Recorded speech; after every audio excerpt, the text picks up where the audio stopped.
Supreme court में पंजाब और खैबर पख्तूनख्वा में इंतखाबात की तारीख का मामला आर पार सूरत हाल इख्तियार कर गया है। इमरान खान ने 14 जनवरी को जो जुआ खेला, जब उन्होंने अपने हाथ से पंजाब में अपनी हुकूमत को ख़त्म किया, अपनी असम्बली को जिसमें उनकी अक्सरियत थी उसको तहलील किया, 4 रोज़ बाद खैबर पख्तूनख्वा में अपने हाथों अपनी हुकूमत को ख़त्म किया और अपनी असम्बली को तहलील किया। यकीनन ये इमरान खान की वो सियासी मूव थी जिसे अनगिनत सियासी मुबस्सरीन ने बेसरोपा हिकमत अमली करार दी, इसमें मैं भी शामिल था। यकीनन ये इमरान खान के लिए एक बहुत बड़ा उनका एक चैलेंज था। वो चाहते थे कि वो इलेक्शन फोर्स करें, वो साबित करें मैदान सियासत में और मैदान इलेक्शन में कि उनकी मकबूलियत उनके मुखालफीन से ज़्यादा है।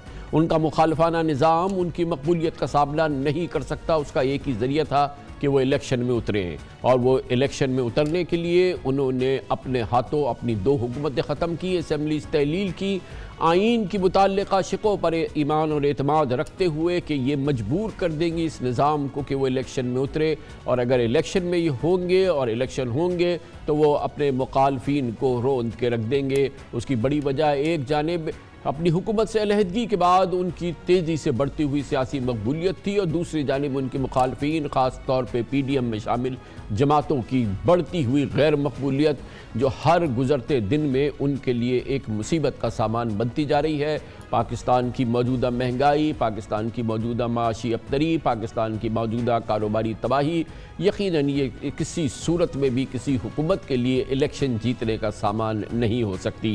इस तरह से इमरान खान की ये मूव जो तकरीबन 40 दिन पहले उन्होंने खेली, अब उसके फैसले का वक्त आ गया है।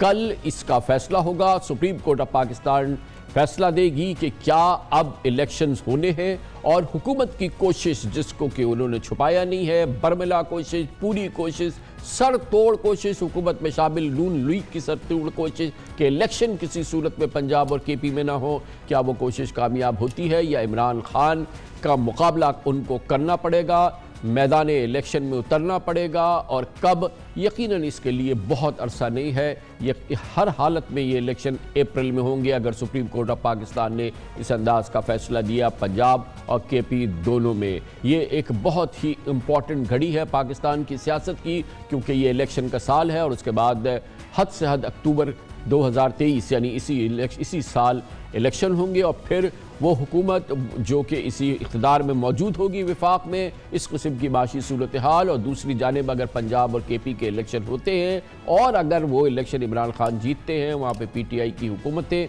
ये एक बहुत ही मुश्किल घड़ी होगी पाकिस्तान मुस्लिम लीग नून और उसके इत्तेहादियों के लिए। इसके लिए ये केस जो हमने सुप्रीम कोर्ट ऑफ पाकिस्तान में गुज़िश्ता 2 दिनों में देखा, उसमें 5 मुअज़्ज़िज़ जज साहिबान ने पाकिस्तान के इस तारीख़ी केस की समाअत की, और आज चीफ जस्टिस ऑफ पाकिस्तान जनाब जस्टिस उमर बंदियाल की सरबराही में इसी 5 रुकनी बेंच ने इस खुद नोटिस की समाअत मुकम्मल करके फ़ैसला महफूज कर लिया, जो कल सुबह सुनाया जा रहा है।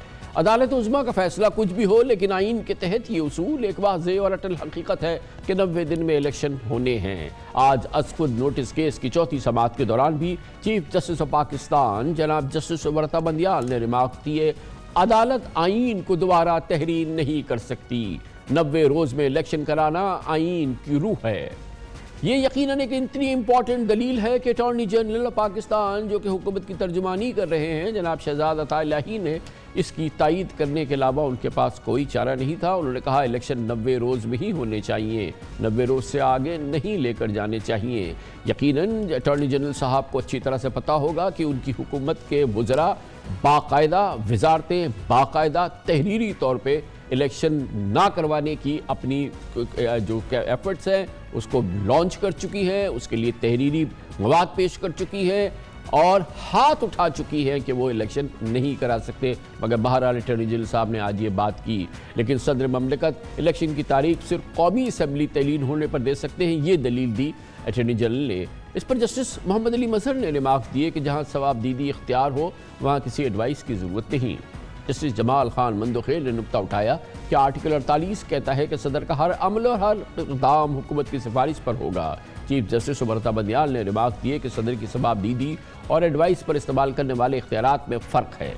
जस्टिस मंसूर अली शाह ने कहा कि आइन में कहीं भी सदर की इस सिलसिले में मुशावरत का जिक्र नहीं। सदर ममलकत किस कानून के तहत चिट्ठियाँ लिख रहे हैं। जस्टिस मोहम्मद अली मजहर ने सवाल किया कि गवर्नर तारीख नहीं दे रहा या सदर भी एडवाइस का पाबंद है तो इलेक्शन फिर हो कैसे। जस्टिस मुनीब अख्तर ने रिमार्क्स दिए कि 90 रोज़ का वक्त असम्बली तहलील के साथ शुरू हो जाता है। असम्बली तहलील होने के बाद वक्त ज़ाया करने की क्या ज़रूरत थी। जस्टिस मंसूर अली शाह ने कहा कि मेरे पंचायती दिमाग में ख्याल आया कि फ़रीक़ैन सियासी कायदीन से मशवरा करके इलेक्शन की मुतवक्का तारीख खुद ही हमें आगाह कर दें। जमहूरियत का तकाजा भी ये है कि मिल बैठ कर इलेक्शन की तारीख तय कर लें। जस्टिस जमाल मंदोखेल ने रिमार्क्स दिए कि असल तरीक़ा भी है कि मिलकर फैसला कर लिया जाए। इसके बाद चीफ जस्टिस समाअत के दौरान 1 घंटे का वक्फा लेते हुए हुकूमत और PTI को मुशावरत से एक और तारीख देने की हिदायत की और रिमार्क्स दिए कि अदालत फैसला कर भी दे तो मुकदमेबाजी चलती है जो अवाम और सियासी जमातों को महंगी पड़ेगी। वक्फे के बाद पीपल्स पार्टी के वकील फारूक एच नाइक ने अदालत को बताया और ख़ास तौर पर लगता है कि उनका खिताब जस्टिस मंसूर अली शाह और जस्टिस जमाल खान मंदोखेल पे था, जिसमें उन्होंने कहा कि पीपल्स पार्टी की क़यादत का मौक़िफ़ है कि इलेक्शन की तारीख देना सियासी जमातों का काम नहीं। जिसके बाद फैसला महफूज करके अदालत ने कल सुबह 11 बजे खुद फैसला सुनाने का ऐलान कर दिया है। समाअत के बाद मीडिया से गुफ्तगू में PTI की तर्जुमानी करते हुए जनाब फवाद चौधरी ने कहा कि 90 दिन में इलेक्शन कराना आइन का तकाजा है, जबकि सुप्रीम कोर्ट आइन की मुहाफिज।